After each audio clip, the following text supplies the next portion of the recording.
स्वागत है आप सभी का एबी स्टार न्यूज में और मैं हूं आपके साथ जुबैर चौधरी। वक्त 14 देश लाइव का, जहां सबसे पहले बात करेंगे मध्य प्रदेश के मुख्यमंत्री शिवराज सिंह चौहान की। बता दें कि मध्य प्रदेश के मुख्यमंत्री शिवराज सिंह सरकार की तरफ से सीधी पेशाब कांड मामले में ड्रेनेज कंट्रोल में किया गया है। गुरुवार को मुख्यमंत्री शिवराज सिंह चौहान ने पीड़ित आदिवासी दसमत रावत के सीएम आवास पर मुलाकात की और उसे भोपाल बुलाया गया। यहाँ शिवराज सिंह चौहान ने उसके पैर धोए, जिसके बाद आदिवासी युवक का टीकाकरण किया गया, जहां उसको शॉल उड़ाकर सम्मानित भी किया गया है। इस दौरान सीएम ने घटना को लेकर दुख जताया और माफी भी मांगी है। बता दें कि सीएम शिवराज सिंह चौहान ने पीड़ित युवक को गणेश जी की प्रतिमा भेंट की और श्रीफल और वस्त्र भी दिए हैं। बता दें कि शिवराज सिंह चौहान ने इस दौरान कहा है कि मुझे बहुत दुख हुआ है वो घटना देखकर, इसलिए मैं सभी से माफी मांगना चाहता हूं। उन्होंने कहा कि मेरा कर्तव्य है और मेरे लिए जो जनता ही भगवान है। शिवराज सिंह चौहान ने आगे कहा है कि दसमत को सीएम आवास में नाश्ता कराया गया है। बता दें कि सीधे पेशाब कांड मामले में बीजेपी सरकार घिर गई है, जहां कांग्रेस लगातार आदिवासी समुदाय का अपमान करने का आरोप बीजेपी पार्टी पर लगा रही है और कांग्रेस नेता राहुल गांधी ने भी शिवराज सरकार पर हमला बोल दिया था, जिसके बाद राहुल गांधी ने कहा था कि बीजेपी राज में आदिवासी भाई बहनों पर अत्याचार लगातार बढ़ते जा रहे हैं। और अब मध्य प्रदेश में पूर्व मुख्यमंत्री कमलनाथ ने भी इस कांड को लेकर बयान दिया है। शिवराज सिंह जी सोचते हैं कि आदिवासी समाज माफ कर देगा। आदिवासी समाज कभी नहीं माफ करेगा कि वो परिचित हैं कि किस प्रकार की घटना है। ये तो एक घटना है, मैं तो कह रहा हूँ ये 10% ऐसी घटनाएं सामने आती हैं। आदिवासी समाज देख कभी माफ नहीं करेगा। ये जितने भी पैर धुलवा ले, जितने भी कैमरा सामने लगवा दे, जिसकी आत्मा, जिसका मन साफ होता है वो ये कैमरा से नहीं करते। हम ये मामला उठाएंगे। उठाने की क्या आवश्यकता है, पूरा देश देख रहा है। ये तो राष्ट्रीय। तो यूसीसी को लेकर पूरे देश भर में बहस छिड़ चुकी है। इस बीच नोबेल पुरस्कार विजेता अमर्त्य सेन ने यूसीसी को लेकर बड़ा बयान दिया है। तो यूनिफॉर्म सिविल कोड को लेकर मचा सियासी बवाल थमने का नाम नहीं ले रहा है। इस बीच नोबेल पुरस्कार विजेता अमर्त्य सेन ने बुधवार को कहा है कि यूसीसी को लागू करने की कोशिश करना एक धोखा था। उन्होंने सामान्य नागरिक संहिता पर सवाल खड़ा करते हुए कहा है कि इससे कोई फायदा नहीं होने वाला है। उन्होंने कहा कि यह तैयारी हिंदू राष्ट्र की विचारधारा से जुड़ी है, जहां अमर्त्य सेन का कहना है कि भारत में सामान्य नागरिक संहिता लागू करना काफी मुश्किल भरा काम है और इसके लिए काफी मेहनत भी लगेगी, जहां यूसीसी हिंदू राष्ट्र की थ्योरी से मेल खाता हुआ ही एक मुद्दा है। तो वहीं अर्थशास्त्री अमर्त्य सेन ने कहा कि मैंने आज अखबारों में देखा है कि यूनिफॉर्म सिविल कोड को लागू करने में अब और देर नहीं की जानी चाहिए। उन्होंने कहा कि ऐसी मूर्खतापूर्ण बातें कहां से आती हैं। हम हजारों सालों से बिना सामान्य नागरिक संहिता के रहते आ रहे हैं और आगे भविष्य में भी इसके बिना रह सकते हैं। उन्होंने आगे कहा कि हिंदू राष्ट्र की इकलौता ऐसा तरीका नहीं हो सकता जिससे देश प्रगति कर सकता हो और इन सवालों को एक व्यापक नजरिए से देखा जाना चाहिए। बता दें कि इस दौरान उन्होंने मीडिया से सवाल करते हुए कहा कि निश्चित तौर पर हिंदू धर्म का इस्तेमाल या तो दुरुपयोग करने की कोशिश में हो रहा है। साथ ही उन्होंने कहा कि यूसीसी लागू करने की कोशिश एक जटिल मुद्दे को सामान्य बताने की कोशिश है, जिसमें लोगों के बीच कई सारे मतभेद हैं।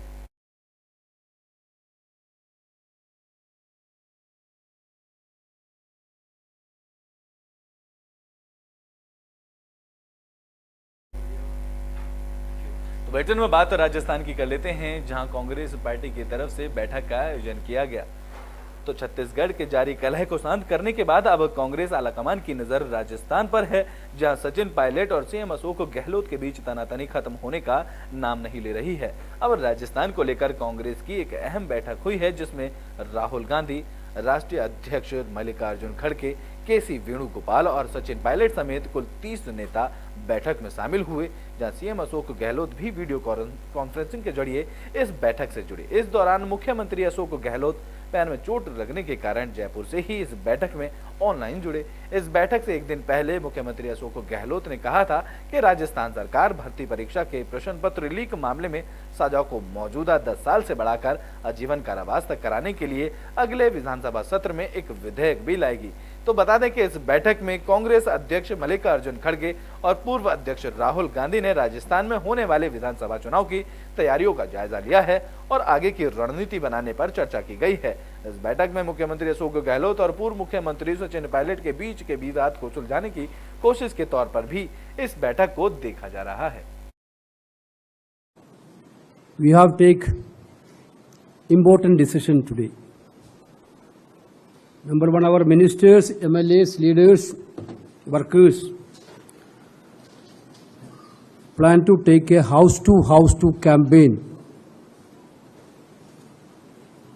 for propagating government schemes and achievements to the people of Rajasthan.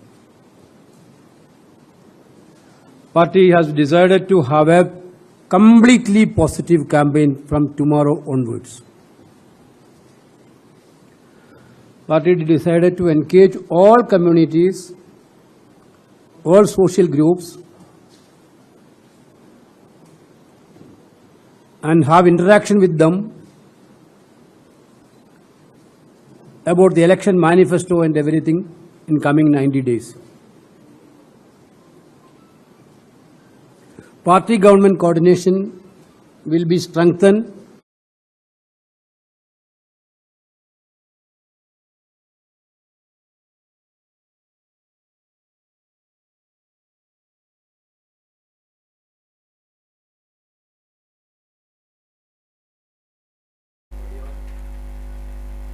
तो बैठक में बात कर लेते हैं अमरनाथ यात्रा की, जहां नौसेना प्रमुख ने अमरनाथ यात्रा के दर्शन किए हैं।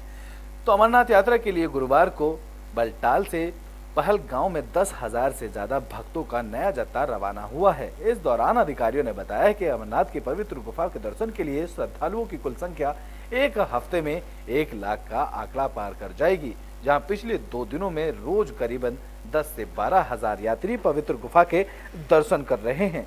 जहां अमरनाथ यात्रा 2023 के पहले 6 दिनों के अंदर ही 70,000 से ज्यादा लोगों ने अमरनाथ यात्रा के दर्शन किए हैं, जिसमें भारतीय नौसेना प्रमुख राधा कृष्ण हरि कुमार भी इस यात्रा में शामिल रहे। बता दें कि 1 जुलाई से शुरू हुई अमरनाथ यात्रा किसी शीर्ष अधिकारी की पवित्र गुफा की ये पहली यात्रा है।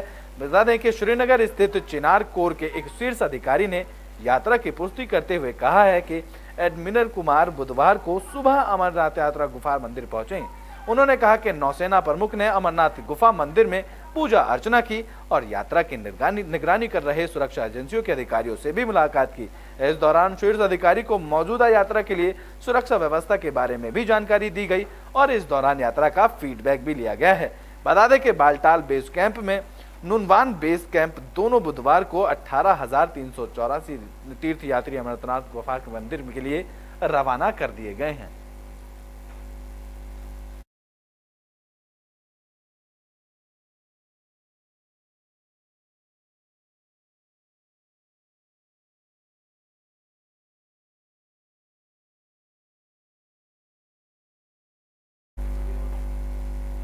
बुलेटिन में बात जम्मू कश्मीर की कर लेते हैं, जहां एएनटीएफ की टीम ने ड्रग की बड़ी खेप पकड़ी है। तो जम्मू कश्मीर में ड्रग और ड्रग तस्करों के खिलाफ लगातार कार्रवाई चल रही है, जहां एंटी नारकोटिक्स टास्क फोर्स को बड़ी सफलता हाथ लगी है। जहां एएनटीएफ ने गुरुवार को पंजाब के 2 निवासियों को 35 पुस्ता भूसे के पैकेट के साथ गिरफ्तार करके एक अंतरराज्यीय ड्रग तस्करी रैकेट का भांडाफोड़ कर दिया है। इस दौरान वरिष्ठ पुलिस अधीक्षक राजकुमार ने कहा है कि अधिकारियों को बड़ी मात्रा में ड्रग की सप्लाई के बारे में इनपुट मिला था, जिसके बाद सामपोरा कांजीगुंड में एक इनोवा वाहन को रोका गया, जिसमें 35 पैकेट पोस्त भूसा में लाया जा रहा था। वाहन में यात्रा कर रहे 2 युवकों की पहचान पंजाब के गुरदासपुर निवासी अमनदीप सिंह और मनोहर सिंह के रूप में हुई है, जिन्हें गिरफ्तार कर लिया गया है। इस दौरान एसएसपी ने बताया है कि गिरफ्तार युवकों की तरफ से जानकारी के आधार पर इस मामले की कड़ियों की जांच की जा रही है और अभी और गिरफ्तारियां होने की भी संभावना है। जहां एसएसपी ने बताया है कि एक बार ड्रग तस्करी संबंध स्थापित हो जाने के बाद हम आरोपियों के साथ साथ कश्मीर घाटी में उनके सप्लायर्स की संपत्तियों को भी जब्त कर लेंगे। फिलहाल इस मामले में पुलिस की टीम और एएनटीएफ की टीम जांच कर रही है। देश लाइव में भी के लिए बस इतना ही। देश और दुनिया की तमाम खबरों के लिए देखते रहें एबी स्टार न्यूज़।